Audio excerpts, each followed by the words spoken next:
काल सूरज चव्हाणची नियुक्ती झाली, त्याला त्या पदावरनं का काढलं होतं, नाही तर त्याच्या खालच्या पदावरनं काढलं होतं आणि आता त्याचं प्रमोशन झालंय की सूरज चव्हाणला तिथं बढती देण्यामध्ये दादांचा रोल होता का नव्हता। आम्हाला बाहेरून वाटतं की दादा हे प्रमुख आहेत त्या पक्षाचे, पण असं दिसतंय की त्या पक्षामध्ये काही एका कोकणातल्या नेत्याने त्या पक्षाला हायजॅक केलेलं आहे।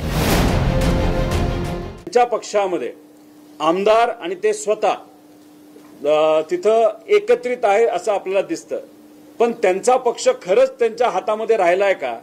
काल सूरज चव्हाणची नियुक्ती झाली, त्याला त्या पदावरनं का काढलं होतं, नाही तर त्याच्या खालच्या पदावरनं काढलं होतं आणि आता त्याचं प्रमोशन झालंय।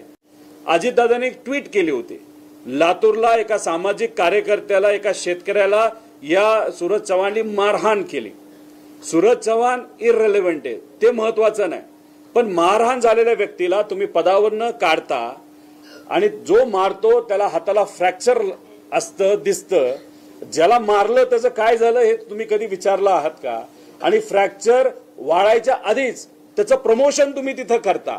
प्रमोशन करत असताना दादा त्या पक्षाचे नेते असताना एका फोटोमध्ये ते दिसत आहेत, पण जेव्हा सूरज चव्हाणचं तिथं सर्टिफिकेट दिलं जातं तेव्हा मात्र अजितदादा तिथं दिसत नाहीत। मग याच्यातून दोन प्रश्न निर्माण होतात की सूरज चव्हाणला तिथं बढती देण्यामध्ये दादांचा रोल होता का नव्हता।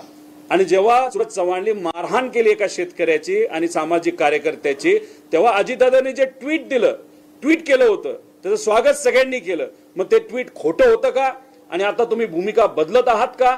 आणि तुमच्या पक्षामध्ये तुमच्या पदाधिकाऱ्यांवर तुमचा कंट्रोल राहिला नाही का। नंतर तुम्ही जेव्हा तिथं स्टेटमेंट देता की मी तिथं नव्हतोच पण आधी होता, मग कुठं गायब झालात। त्याच्याच बरोबर जे तुमचे नेते जे तिथं तटकरे साहेब आहेत ते स्टेटमेंट देतात की सर्व प्रमुख नेत्यांना विश्वासात घेऊन सूरज चव्हाणला बढती देण्याचा निर्णय आम्ही तिथं घेतला। मग अजितदादा त्या नेत्यांमध्ये येत नाहीत का।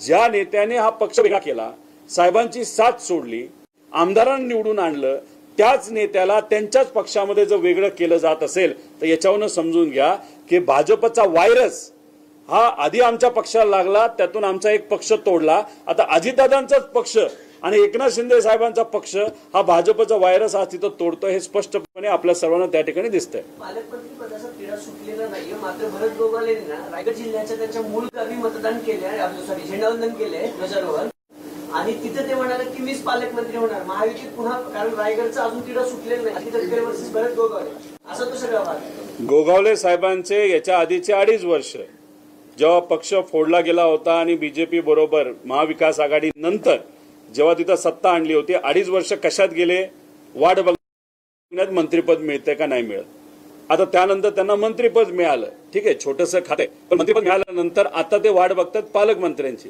त्यांना अजून 4 वर्ष वाटच बघावी लागणार आहे पालकमंत्री पदाची, आणि 4 वर्षानंतर त्यांना कळेल अरेच्या भाजपलीच आपली खेळी केली, भाजपलीच आपला पक्ष फोडला, आपल्याला वाऱ्यावर सोडलं, आता आमदार होतो का नाही असा प्रश्न कदाचित 4 वर्षानंतर त्यांना तिथं निर्माण होऊ शकतो।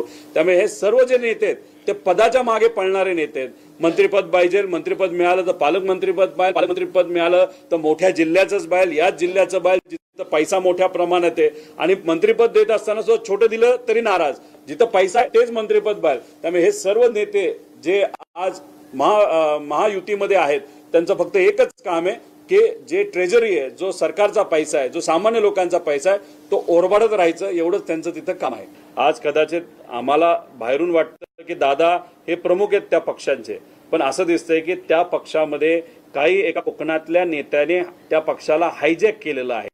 आणि हायजॅक कशासाठी केलेलं आहे की 2029च्या 1 वर्ष आधी, 1.5 वर्ष आधी सर्व पदाधिकारी आणि पक्ष घेऊन, म्हणजे अजितदादांचाच पक्ष आणि त्यातले काही आमदार घेऊन हे लोक सर्व बीजेपी मध्ये जातील। म्हणूनच काल तुम्ही जर बघितलं असेल की सूरज चव्हाणची नियुक्ती करत असताना दादा तिथं नाहीत, कारण दादांनी त्या गोष्टीचा विरोध केला होता, पण दादांना डावलून सर्व प्रमुख नेत्यांशी आम्ही चर्चा केली आहे आणि ती चर्चा करून आम्ही सूरज चव्हाणला बढती देत आहोत। ज्या शेतकऱ्याला तुम्ही मारलं, ज्या सामाजिक कार्यकर्त्याला तुम्ही मारलं आणि हाणामारी तुम्ही तिथं करत असताल, अशा प्रवृत्तीला तुम्ही प्रेरणा तिथं देत असाल तर दादांच्या पक्षामध्येच 2 गट तिथं निर्माण झालेले, आणि कदाचित हीच गोष्ट भुजबळ साहेबांना ही पटत नसावी, म्हणून जुने दाखले, जुन्या गोष्टी ते आज बोलत असाव्यात असं आपल्याला म्हणावं लागेल। आणि सगळ्यांची इच्छा होती त्यांच्या पक्षाची इच्छा होती भुजबळ साहेबांना हे नाशिकचे पालकमंत्रीपद तिथं मिळावं, नाही तर दादांच्या पक्षातल्या एखाद्या नेत्याला तिथं पालकमंत्रीपद मिळावं.